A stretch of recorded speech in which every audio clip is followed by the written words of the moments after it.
Netflix CEO breaks silence on Prince Harry and Meghan Markle following rumors of £80 million deal. So what did he say? Is there any chance for Meghan and Harry to continue to cooperate with Netflix? We will reveal all of this in this video. Nice to meet you again. We are the Royal News 365 channel. The Sussex couple have signed a multi-year deal with the streamer that has, so far, produced 3 series: the popular Harry and Meghan documentary about their lives, the voiced-over Live to Lead, and Prince Harry's Heart of Invictus. The deal reportedly cost Netflix $100 million when it was signed in 2020, but this is yet to be confirmed. Speculation has recently suggested the deal is in jeopardy, but Netflix co-chief Ted Sarandos has said he is keen to keep them producing. In a recent interview, he told US-based business magazine Forbes that the couple is great at getting attention.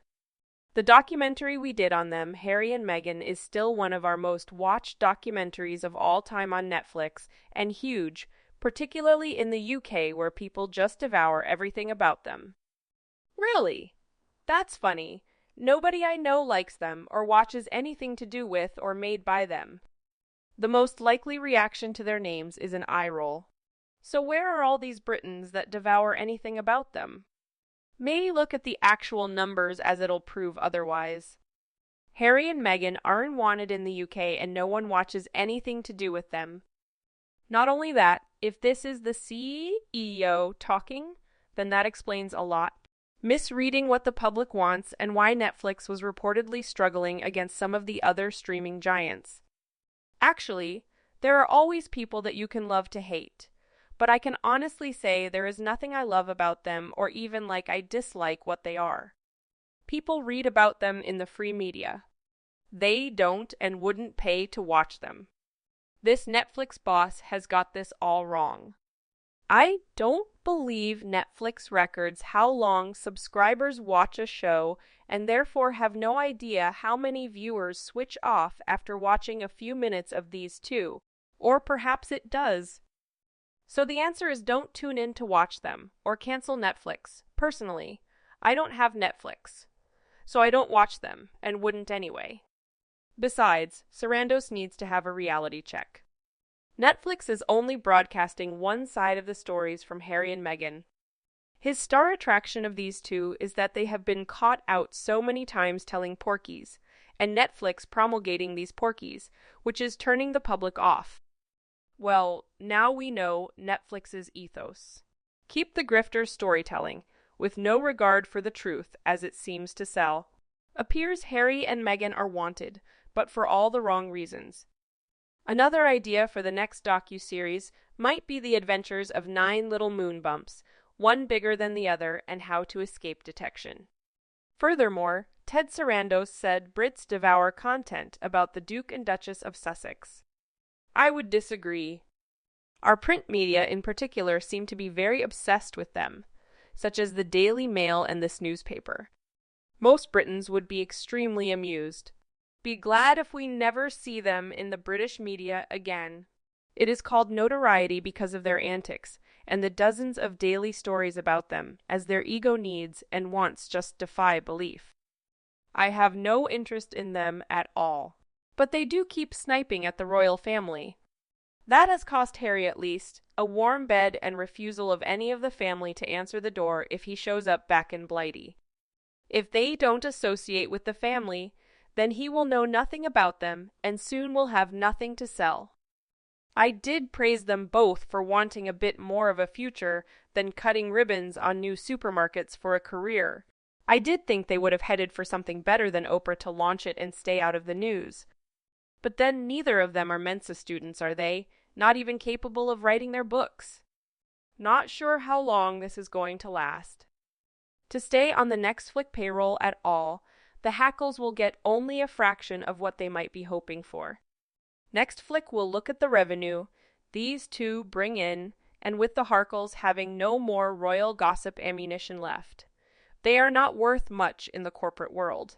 But never mind, the Meghan woman already got accustomed to downsizing from Spotify to a lemonade company. It's ironic to talk about these two people. The Oscars came and went, and no sight of Harry and Meghan again. These two snake oil sellers are never being invited to anywhere glitzy. No Emmys, no Grammys, not even the Academy Awards or Bezos' birthday bash. Sad, really, because Harry and Meghan try so hard to belong to the in crowd. On the other hand, the recent alliance between the Duke and Duchess of Sussex, Prince Harry and Meghan Markle, and entertainment behemoth Netflix, has sparked curiosity and intrigue within royal observers and industry enthusiasts. This union of royal pedigree and Hollywood allure represents a shift in power within modern media imperialism. The commodification of the once revered royal brand exposes the influence of corporate greed and the neoliberal aristocracy on artistic integrity. Prince Harry and Meghan Markle, now mere pawns in the grand chessboard of the global entertainment empire, highlight the appetites of the corporate leviathan. This partnership, marked by opulence and grandeur, signifies a cynical manipulation of public sentiment and exploitation of royal privilege. The allure of Hollywood glamour and the promise of streaming service riches have led the couple down a path of moral compromise and ethical ambiguity. The Faustian bargain between the exiled royal couple and the faceless titans of digital media represents a betrayal of principles, values, and trust. The binding of the couple to the corporate oligarchy forewarns of dark days for media and entertainment, casting doubt on the future of the monarchy. Prince Harry and Meghan Markle, victims of unchecked greed and ambition, are consumed by the modern media monster. Furthermore, we are British, not Britons.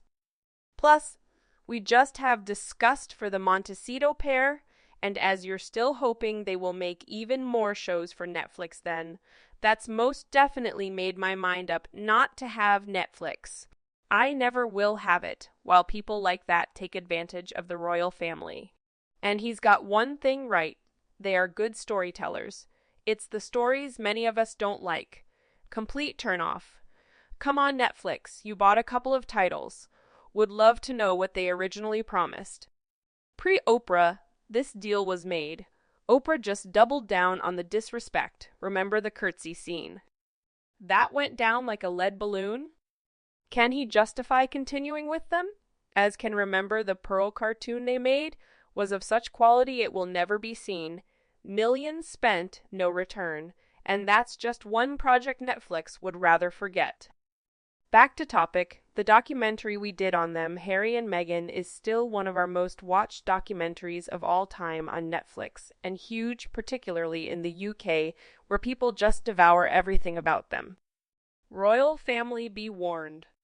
That is all they can do to make a profit for Netflix, sell family stories. Regardless of whether they are true or not, Harry and wife should be kept as far away as possible. There will for sure be another Sussex reality show selling the royal family down the river. Sound. And Netflix are already facing a hard time with viewers and the lack of real subscribers. They can't afford to maintain a woke ex-princess and her wants. Plus, I think most people watch them to see what bile they spout and who they direct their attacks against. None of my family or friends like them, and are sick of hearing a wealthy, privileged couple complain about how tough their life is and how they are treated or victimized. After everything they have said and done over the last 5 years, I can't imagine they are loved by many people. Most of us wish that the media would stop giving them a voice and let them live the life of privacy they want. We've just analyzed the Netflix CEO breaking his silence on Prince Harry and Meghan Markle following rumors of an £80 million deal. What do you think about the Netflix director's actions and thoughts? Please leave a comment to let us know. Give us a link and a comment to share this video. Thank you and see you again.